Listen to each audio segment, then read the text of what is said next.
Hello, Lynx Nation! As many know in the Midwest, severe weather season is upon us, especially when we live right in Tornado Alley.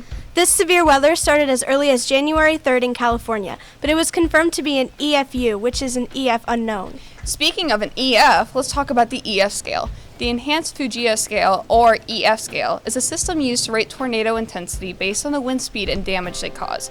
It ranges from an EF0 to an EF5. An EFO is the weakest tornado as the wind speed goes from 65 to 85 miles per hour and causes minor damage. An EF5 is the strongest tornado as the wind speed goes over 200 miles per hour and causes the most damage, leaving nothing but debris behind. These tornadoes form from large thunderstorms. From these storms, warm, humid air rises while cool air falls. These conditions may cause spinning air currents inside the storm cloud. But if the spinnings form into a funnel, it isn't a tornado until the funnel touches the ground. When that funnel touches the ground, that is a confirmed tornado. But we need to know the different alerts for these tornadoes. As many people get the alerts messed up, we will clarify for you. A tornado watch is the most common alert most people will see during severe weather season, especially those who live in Tornado Alley and Dixie Alley. A watch is when the conditions for a tornado are possible, but does not guarantee that there will be a tornado. Keep an eye on the weather when a watch is announced. A tornado warning is when a tornado has either been spotted or indicated on the radar. When receiving the warning, you should immediately take shelter away from windows and protect yourself from debris. A rare but terrifying alert to receive is a tornado emergency. An emergency means that there is a severe threat to human life is highly possible and catastrophic damage is expected. When these types of tornadoes form, it's important to have shelter ready, whether it's a tornado shelter, basement, bathroom, or hallway. It's most important to be in an area away from windows. Another important thing before a tornado touches down is to have certain items with you. Remember to charge your electronics in case of a power outage. Some items to have with you are birth certificates or other important documents, food and water, a first aid kit, a flashlight, helmet to protect your head, and shoes in case of sharp debris on the ground. If there is a chance where you aren't near a shelter or in your car, seek shelter in the nearest ditch and or low-lying area and cover your head. Do not stay in your car or go into an overpass, as those are the worst places to be during a tornado. To add to the information about the scary beauty of nature, we have former LPTV staff member and storm chaser Jamison Nicholls to interview. So Jamo, what inspired you to become a storm chaser? Saw Twister, saw the remake Twisters. Not just that too. There's all kinds of people that just chase because they saw the movies, and it's like you got to have more knowledge than that. But I mean, I just remember as a kid like standing on my slide in my backyard and like yelling at the entire neighborhood to like seek shelter. And so I love naders. I'm a photographer, and this year I'm getting a nader on camera. Oh. I'm literally Glenn Powell. Oh. Yeah.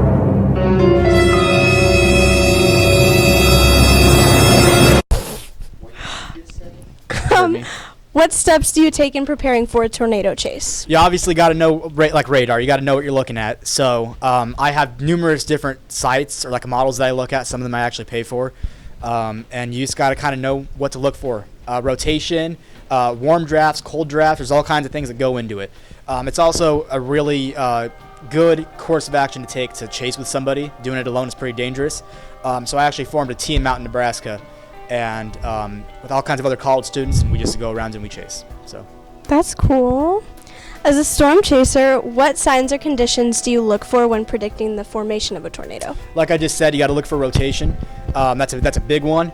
Warm drafts and cold drafts, when those push together, that's what causes your severe storms. And you can kind of like look at those models days and days out. The Storm Prediction Center by the National Weather Service is a great resource to use to just kind of see what other people are seeing and, kind of basing it off of that. So like a couple days out, I'll try to, kind of think ahead and see where I want to be and how I want to chase. How do you stay safe during a tornado? You got to know when to quit. You got to know when to quit. If you're just going to continue chasing and drive right into the storm with like no sense of self-preservation, you're just going to be doomed from the start. So you got to know when to stop. You got to know where to call it quits sometimes, even if it means sacrificing a good shot. As for like the general public, you just got to stay posted. I know of plenty of people that don't even really know like what the National Weather Service is or does. And especially living here, I mean, you got to just stay posted with your stuff, especially after dark. More than half the deaths that result from a tornado happen when it's nighttime because you just can't see it. So stay posted. After a tornado hits, what should people prioritize when it comes to safety and recovery? There's going to be a lot of debris, a lot of it, especially if there's a tornado. I mean, you're going to have power lines down. You're going to have very sharp objects, a lot of metal. So you got to watch where you're going for sure. If you even see like wires or a power line, like a single one down, stay away. It's not worth electrocuting yourself, over that. So just watch where you're going and make sure, you're not stepping on random debris and stuff. Yeah. What advice would you give someone who wants to go into storm chasing? Know what you're doing. Know what you're doing for sure. Believe it or not, this is something that I've actually been wanting to do for a while, and I've been studying for a while. It's not just like an overnight decision. If you don't know anything about weather or meteorology, you're going to have a bad time. So just make sure you're prepared. Like I stated earlier, make sure you have a team. I reached out to a lot of people on campus, and I actually have a team of about 6 or 7 people that are interested in it. And so I'm chasing with them this year. And that definitely helps. So yeah, just make sure you're prepared. That's all I can say.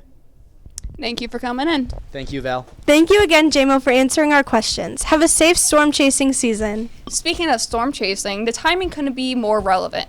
Almost a year ago now, we experienced a horrifying tornado outbreak that hit Nebraska and Iowa on April 26.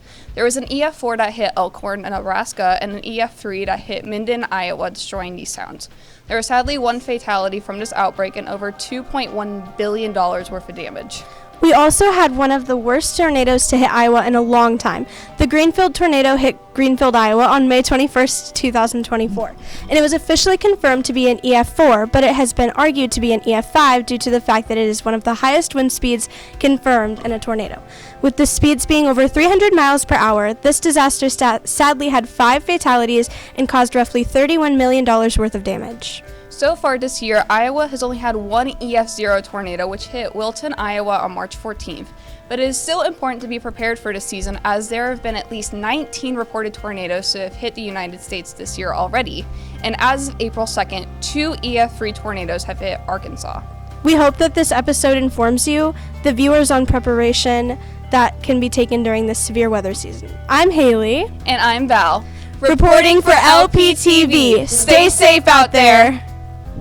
This has been a production of Lincoln Pride Television, ran by the broadcasting staff of Abraham Lincoln High School. Please consider following our Instagram and check out our other staffs at these sites. From all of us here at LPTV, thank you for watching.